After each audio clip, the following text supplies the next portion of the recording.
What's up, guys? This is Justin, the board game roamer, in another episode of Dungeon Crusade.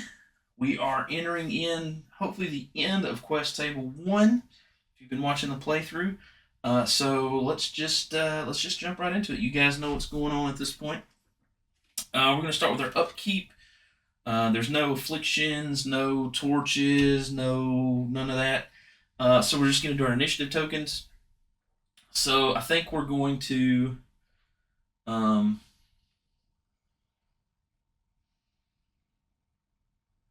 We're gonna have we'll start with our rogue over here to check out this crate because that's a free dealio.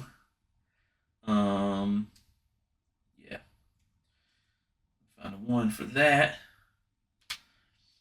We're gonna have our ranger continue to move. I think we're gonna have him move north up that way, just in case anything happens up here. So we'll make him 2.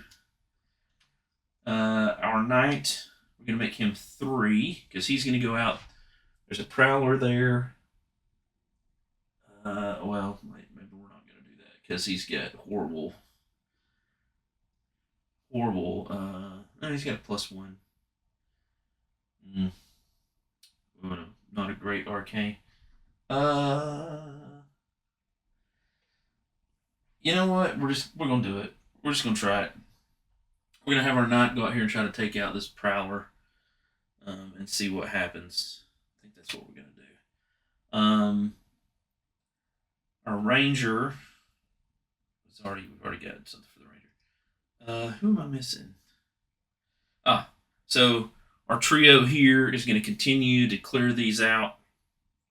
So 4, 5, and 6 there. The order doesn't really matter because they're going to end up rallying into those chambers. So, all right, cool. That's that encounter card. Let's see what kind of encounter card we get this time. So we're going to draw the top encounter card. Is it an environment? It is not an environment. Randomly select a hero. Down a dark corridor, this hero sees 3 ravaged undead shambling towards him. Take 3d6. These represent the ravaged undead. The hero makes a d8 and only fights 1 ravaged undead at a time. Roll a d8 and a d6. Modify the d8 result with hero's level. Highest roll inflicts 1 damage. There is no damage. Each ravaged undead has 1 health. Ooh, this is a fight to the death. Okay, so who's it going to be? Is everybody eligible? Everybody is eligible. So we take a d6.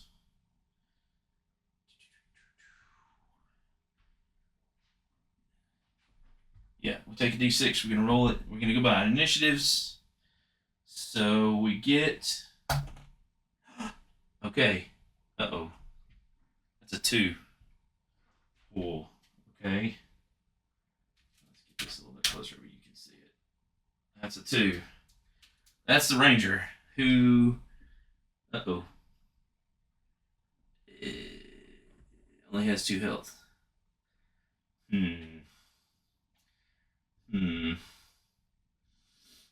Okay.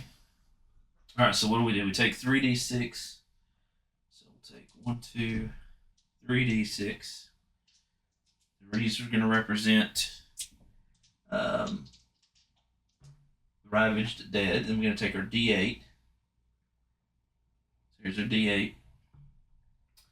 The hero takes 1 d8 and only fights 1 ravaged undead at a time. So we're going to roll these. We're going to add 1 to this because of our level, the d8. And if that number beats the d6, we kill the ravaged dead. If it doesn't, we take a damage. And we got to do this for all 3. All we got to do is hit them once to kill them. So let's go. Okay, 5, 8 plus 1. So we kill the first one. Okay. Second one. Ooh, 3 plus 1 is 4 and 6. Uh-oh. 1 more health on the ranger. good. We don't have a way to heal. 3 plus 1. Okay, so it barely took that out. This is the last. Okay. Oh no, 5, 3. That's 4 to 5. Oh no, guys. This is not good. That's it. The Ranger is out. Here's the worst part about that. We go to the UI board. Guess what that does to our terror level? That's it. Dang. Okay, well, that sucks. I really thought we'd make it through that. Yeah. So that terror level being all the way to the top means that we've lost. So like, not we've lost this quest table, we've lost the whole thing. That is a bummer. But that's the way it goes. I mean, that's what happened. So we were really close. All we needed, if we look down here, all we needed to do was to get into one of these 2 locations. So if we'd gone into this one, there's the Baron's Wine. That would have completed that quest table. And then we would have been able to go out, level up, etc., etc. So let me just walk you through that. I think that's going to be the best thing to do. So let's assume, right, that we had completed the last quest. So what we would do is we would take and we would flip over our last main quest token to cleared. So that would be all 3.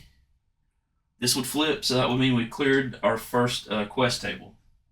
So then we would, basically over 4 turns, we would continue to play 4 rounds, and a teleport. Let me show you that. So this flipped, right? So this flipped over. Then we would put a counter here. All right. We go 3, 2, 1, 0. It's over. So 3 rounds basically, and teleport at the beginning of the 4th round. And that would take us to Celebration Day.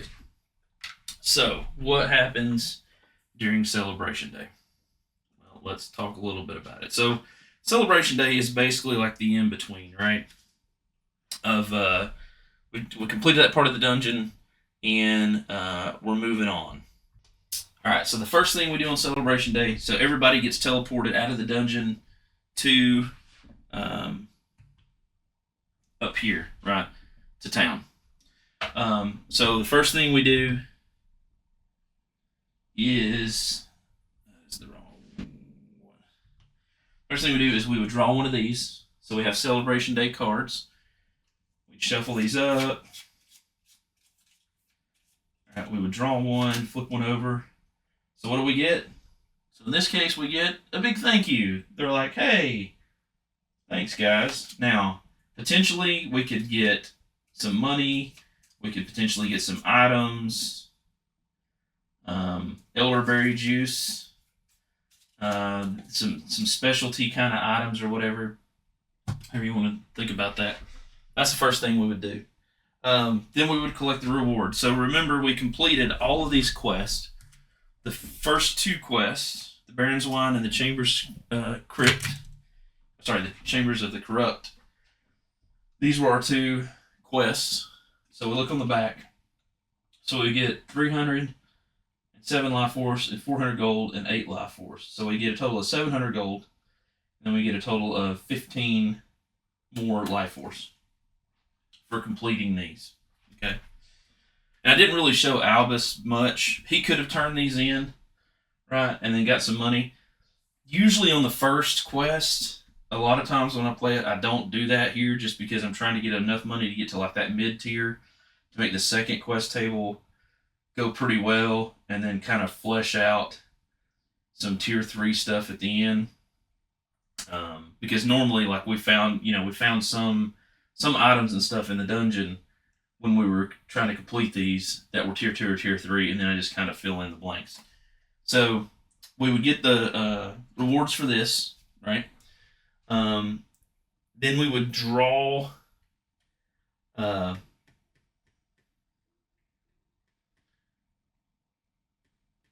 D6 plus 5. So we roll the D6 plus 5. Let's say we rolled, oh wow, that's 6. So we draw 11 loot. We'd ignore any junk loot. So 1, 2, 3, 4, 5, 6, 7, 8, 9, 10, 11. As an example. Anything that's junk, so like in this case, that's junk. We redraw that. That's junk. That's junk. Oops.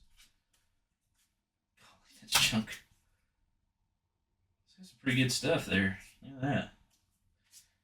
We got 5 pieces of junk, so let's get 1, 2, 3, 4. Okay, none of that's junk. So we would draw all this loot.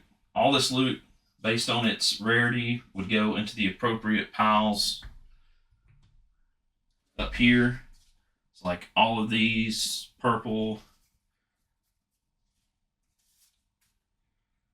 Yeah, like all these purple ones would go into this pile. Normal ones would go here. We've got some orange ones that would go here. Green ones there. Blue. So that is how the blacksmith gets some additional items. Then we'd restock the bazaar. So based on our difficulty, right, we'd replenish the tokens that were there. And I guess I should just to show you 5, 10, 15. So we get 15 more life force. So then we've got an option, right? Then we can upgrade all of our heroes. So all of our heroes are currently level 1. So if we wanted to upgrade all of our folks, it's 4 life essence. So 4, 1, 2, 3. So there's 6 times 4 is 24. So it would take us 5, 10, 15, 20, 4. So we'd spend all that. Everybody would go to level 2. Okay. We would change out their cards, right? And remember when we did that, and I'll just show you the Ranger as an example. Remember when we do that, well, that's not a good example. Let me not show you the Ranger. Let me show you the Rogue. So right now, if we look at the Rogue, we have 8 health, 4 essence. So we level her up, okay? And her second level is, where is her second level card? Yeah.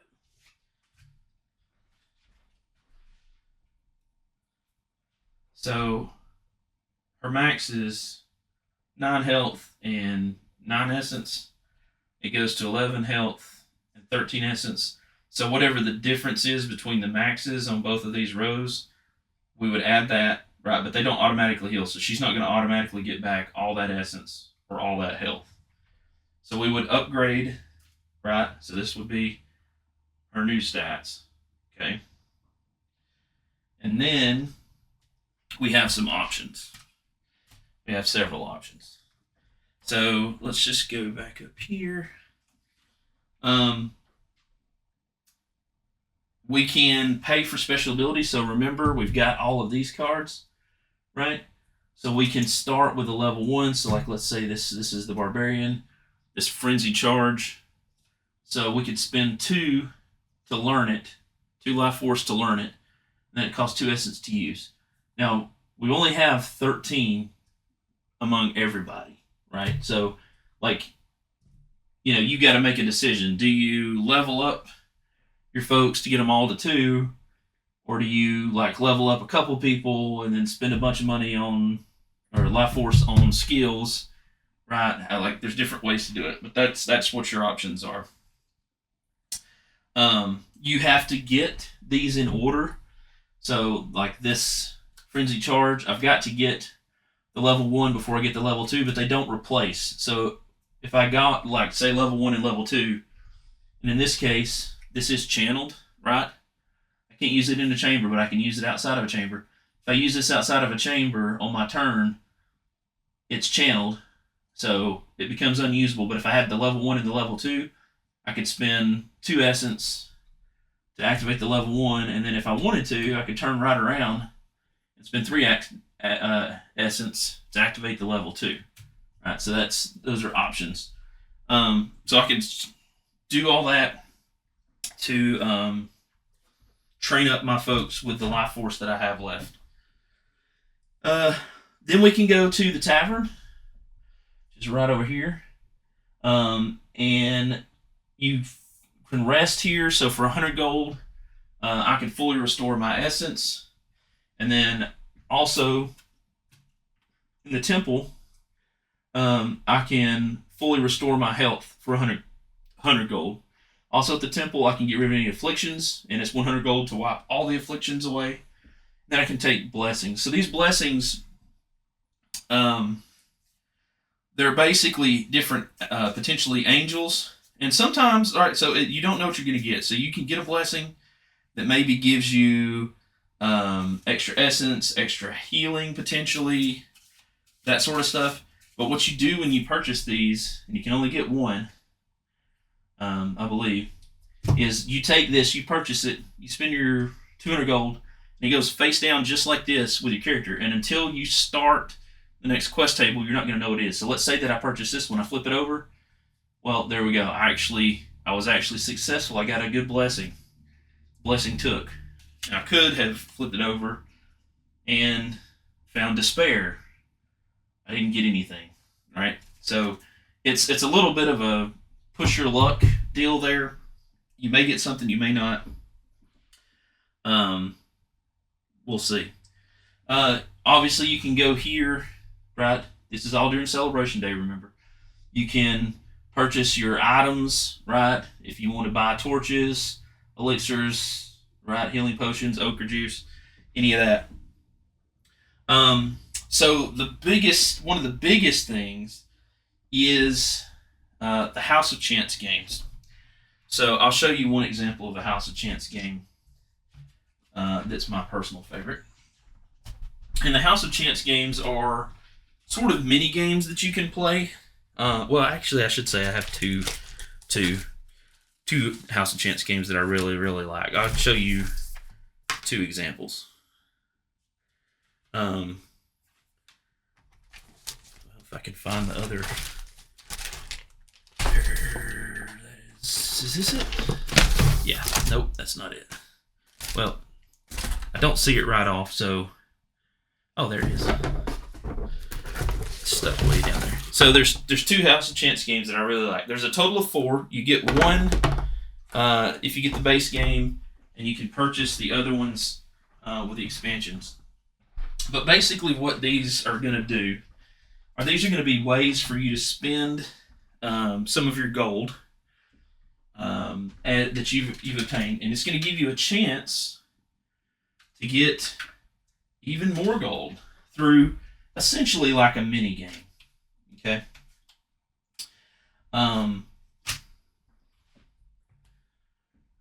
So here we have tower attacks. This is an example of one of those. So you roll a d4 like you could normally if you had all of them, right? You just take a d4, and you can see they've got a number here in the top left. So if I rolled it, I rolled a 3, which is not what it is. So let's say I rolled a 1, so I'll be playing tower attack. Or you can pick.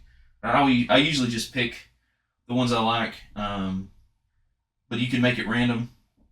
And so you're going to do different things. Like this tower attack, you start, down here. And in the back of the rule book, okay, it gives you, there's a section in the back that's going to walk you through all of the House of Chance games. But the House of Chance games, let's see, let me find the section. I can find every section but the chance. Okay, here we go. So you've got House of Chance. So you have the tower attacks, right?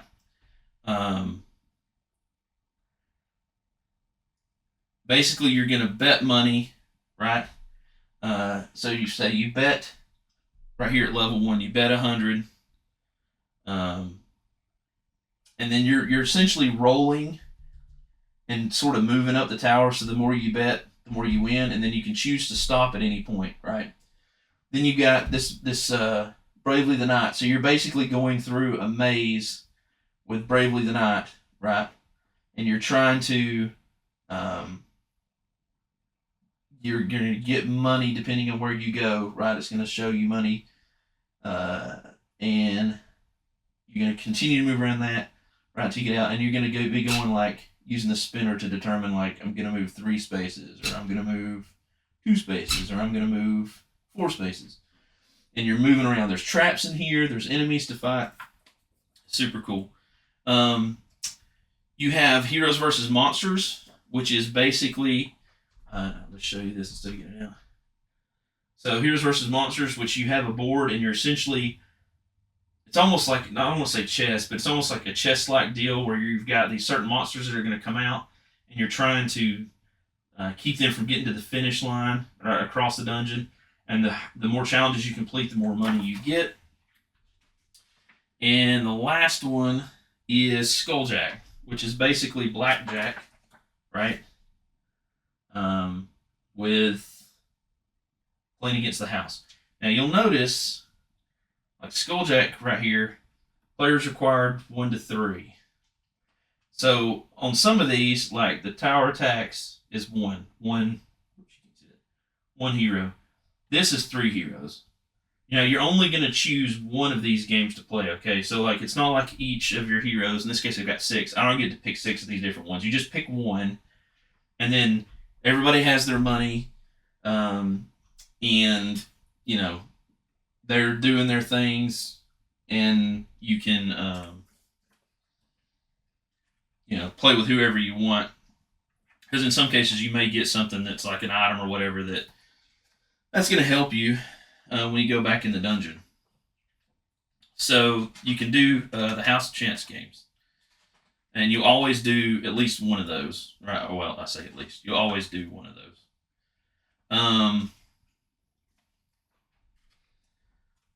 So that's that part. Now, the most important part is binary gear. So once you do your House of Chance games, you know, and get basically, you know, all your money, right? You're going to be able to, at that point, spend your money, going to equip your folks however you see fit. And then that's going to end the celebration day, okay? So after you finish that, there's a number of things that happen. So in the normal game, as it is now, right, there's some cleanup steps that happen. You're going to create a new encounter deck. So you're basically going to go through the same process you went through originally to create an encounter deck. All the minions that are out in the dungeon are going to go away. All their cards. So like in this case, we had 3 that were still out here. They would come off the board. These cards go back into the minion deck. All right. If we had on the mining cards, if we had the exhausted on top of these cards, we'd remove it so that those mining locations became usable again. Now in this case, I never took the time because I didn't have a lot of money to go buy a pick to do that, but you could do that. The teleport trap tokens go away. Incantation track stays, right? You would take the traps. If you're using traps, you'd remove the traps from the board and basically redeploy the traps with the face down tokens. Put your people back, right?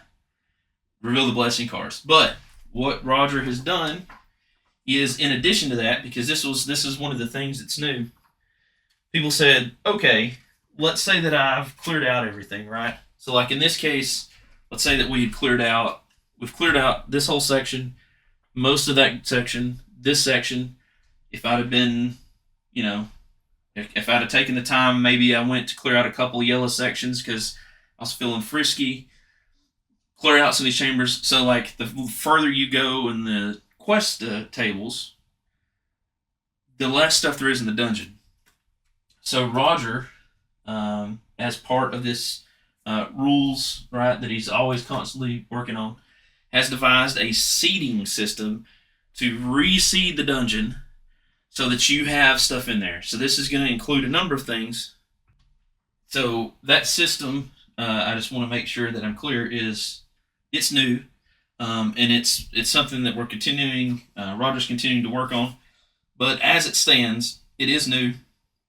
You're going to be able basically to take and repopulate crates, mystery chambers, secret rooms, treasure chest, between like after celebration day when they come back in. So you don't, there's still stuff out there, right? There's more treasure to find. There's more because you kind of think about this like the way I think about it is like quest table 1 kind of represents like the first level, and as you do quest tables 2 and 3, even though I know this is like it looks like one level, I kind of feel like thematically it's you're going deeper into the dungeon and you're still finding like treasures and stuff at lower levels.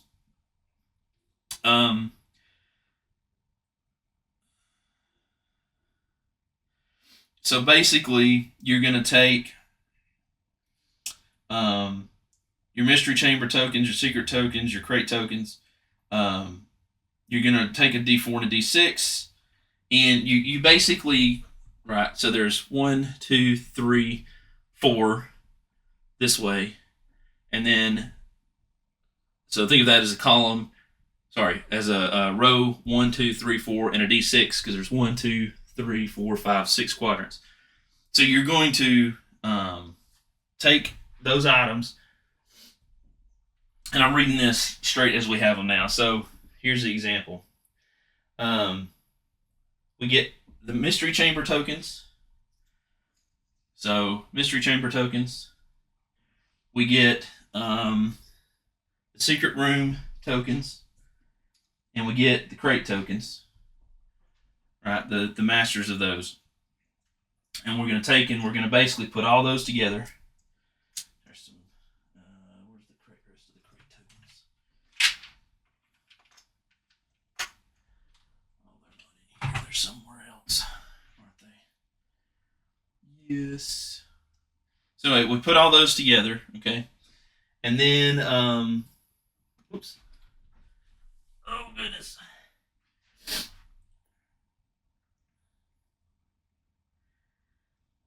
We're going to place mystery chamber master tokens, right? So we roll a d6 and a d4. So d6 and a d4. So 1 and 3. So we could say 1, 2, 3, 4, right? So 1 and then 3, 1, 2, 3. So in this area, right, we're going to place a mystery token, right? So we'll place a mystery token. And we're essentially...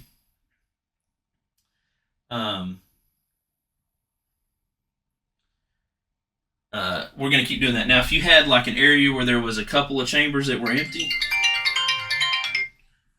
if you had an area where there was a couple of empty chambers, you would roll like a d6 and say, like, let's say there were 2, you could say, well, like, here's sort of an example. So there's 3 here, so I could say this is a 1 to 2, 3, 4, 5, 6, right? If these were all empty. Or here's a better example. So here's 2 right here. So I could say, let's say that I rolled a 1, 3, and a 1, right? On D4, a 3, and 1. So that's this quadrant. I've got 2. So I could say, well, I'm going to place it in 1 to 3, 4 to 6. So it's going to go in here, right? So that's how you do that. And you're going to keep placing that for the secret rooms. You're going to do that for the crate tokens and the mystery chambers, okay? You're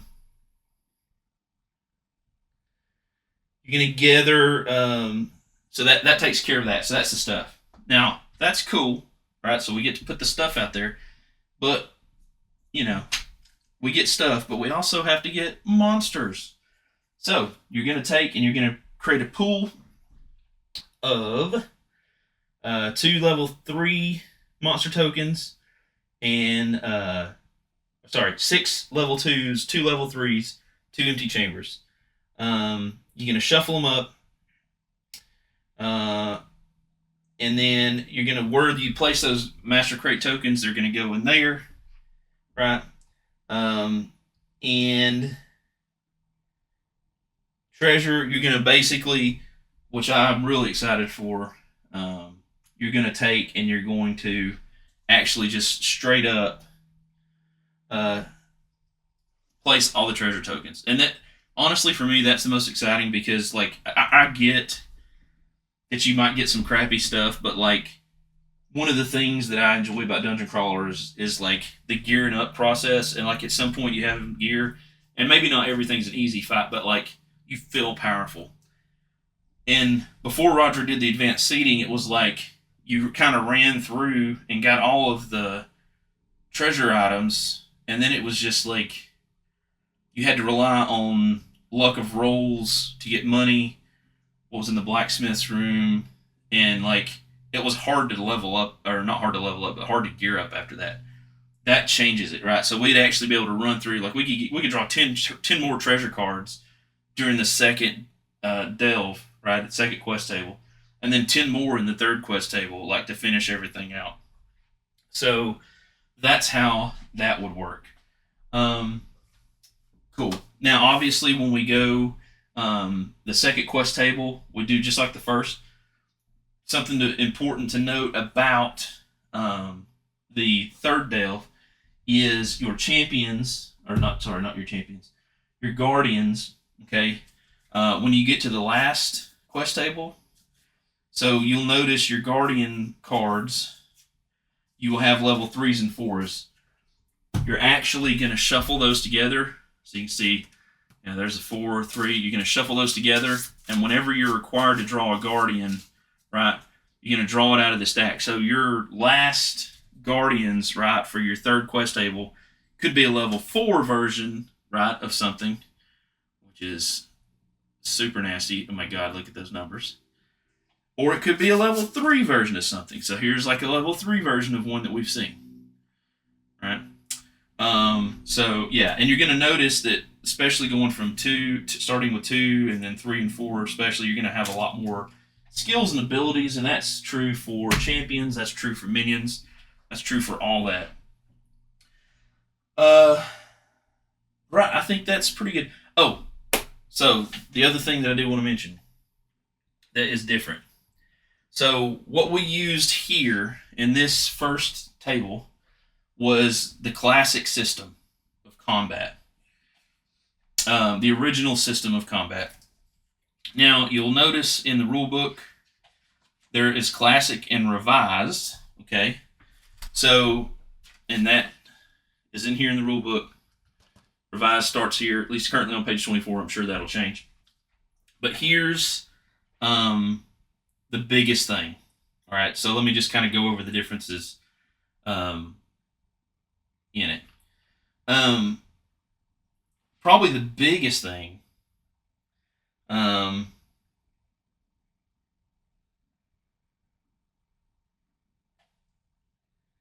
biggest thing is we get to use a weapon more than once. So minion combat stays the same.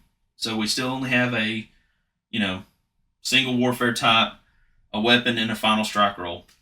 But in the new one, we can still rally, okay? We basically attack in all phases because we don't have a weapon restriction. So really what the weapons do is they essentially become another way to increase your warfare. But like, let's say that you have a +1 weapon and a +2 weapon. Like in this case, here's a good example. So let's say that I had, right, these 2 weapons. That's not a good example. Let me get something else. Here we go. Let's say that I had these 2 weapons, right? The dual axe and this bow. I can still keep the dual axe, right? I still have a two weapon limit equipped, so I can get the +2 to chaos, but I could choose to attack with this bow, like when I'm doing Guardian and Chamber Combat with this same bow every round, right? Now, it's still the same principle as far as when I get hit, I'm taking the damage, um, but I get to attack with that same weapon, which is great.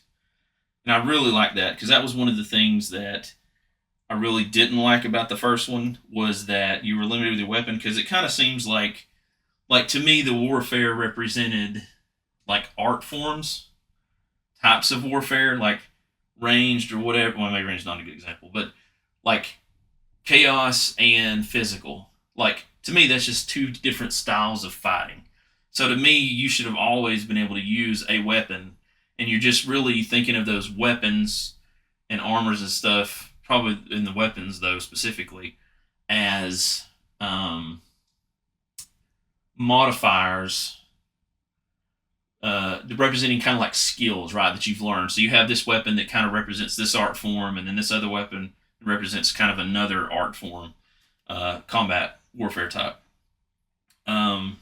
So yeah, that's really the biggest thing that changed. You still get the bonuses, and you know the rest of the combat is really essentially the same. Um, yeah,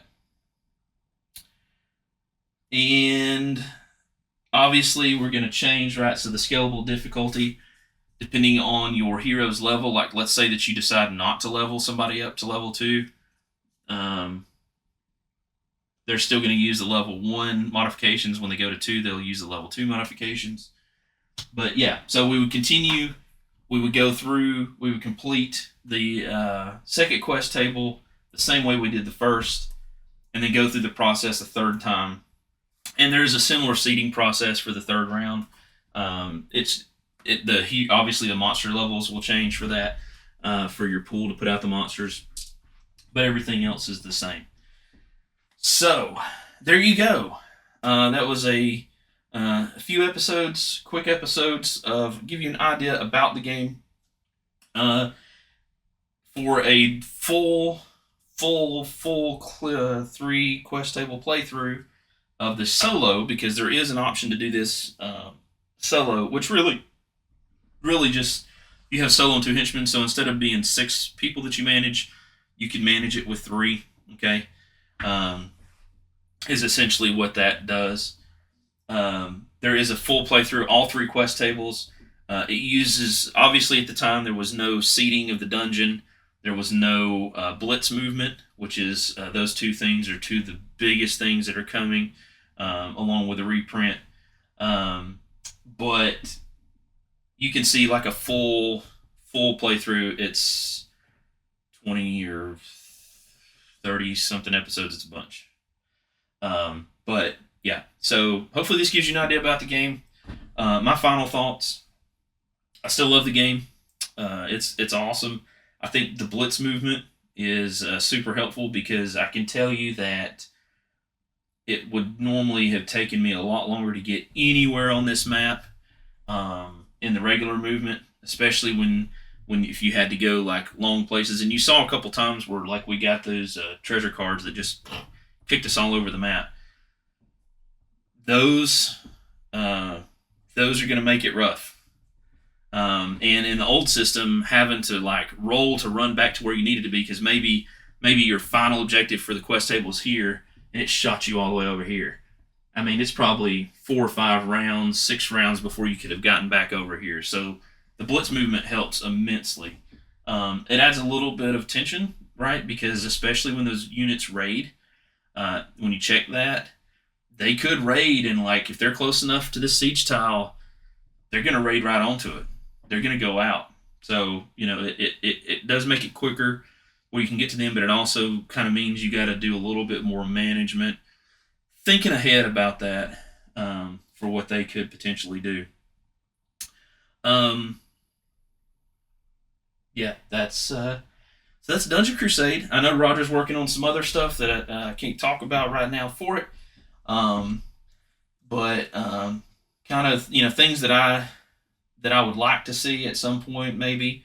Um, you know, some sort of way to balance these weapons so that if I'm level 1 and I find a level 3, well, if I'm like a level 3 axe, right? So I'm level 1 and I get super lucky and I draw this axe of the Black Hand.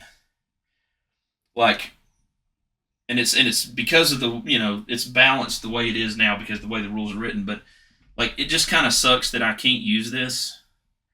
It feels like if I found it, that I should be able to use it. Now I know the counter argument to that would be like, okay, maybe those are like magical and you don't have like the ability to channel and harness that power, but it just kind of feels crappy to sit like the rogue right now. She's got 4 items just sitting in her backpack that she can't use. All right, so yeah, when she gets to tier 2, those 2 become available, right? And then this one actually becomes available too. But like she's had this forever. Now I get that 3 damage at level 1 and plus 3 is huge, but like just kind of sucks to have to carry that around for 3 quest tables. So I think it would be cool if there was some way to handle that. We didn't really get into the blacksmithing part, but I really like these cards. So like for example, if we've been able to take, here's an example. So if I'd have been able to find 2 moonstone, 2 zanite, and these 3 gems, right, and those all come from these mining decks. So if, for example, let's see if we can find it right quick. So I needed 2 moonstone. So if I'd have found 2 of those, 2 zanite, and there's my 2 zanite, right? 2 zanite, and then I needed these 3 gems. What were they? I needed an emerald, it looks like, or a jade, an amethyst, and an obsidian, right? So these 3. So if I'd have done my mining and I had found all of this stuff, I could turn all of these in at the blacksmith shop. And at the blacksmith, you can sell, you can resharpen your pickaxe, which we didn't talk about that. You can sell stones.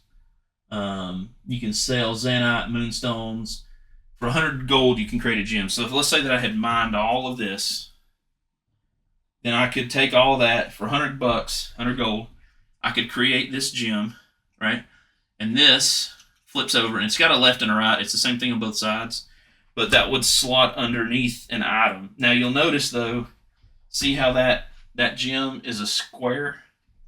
I have to have something that is square. So, for example, this has a gem slot, but it's a circle. So this would not work for it. But this armor, you see, has the square. So this would work for it. So I could actually slot that in. And boom, now this armor has an enhancement. Right? So that is something that you could also do. If you have the stuff, and 100 bucks really is not that much. You just have to be able to, have gone through and gotten all of those items on the blacksmithing side of the house. You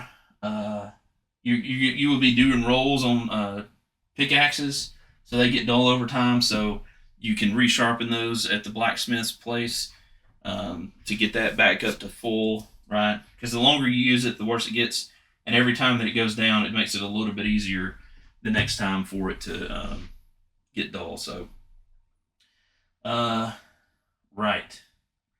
I think we've covered everything. So hopefully, like I said, hopefully this gives you an idea of how the game's played, gives you an idea of what you can expect if this is your first time. If you're coming back, that should show you a little bit about what you can expect on the new rules, and maybe find a way to replay the game with the blitz movement.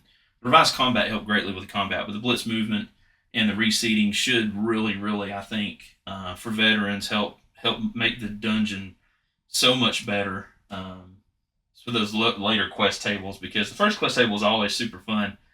But those later ones, it kind of got less and less fun because you didn't have that seeding process, and again, just kind of the movement being so slow. But that has been addressed in this new rule set, so hopefully you will enjoy it. And with that, my friends, thank you for watching. Thank you for subscribing. Hopefully, again, this gives you a great idea of this game. Check out the Kickstarter, and as we continue to see some things come through on that, new rules, new things coming out, and stay tuned for more Dungeon Crusade news about future content in the world of Avalon. I'm Justin, the Board Game Roamer. Thank you for watching. Thank you for subscribing and be a part, hopefully, of this Kickstarter campaign. And I will see you, my friends, in the next video. Bye, guys.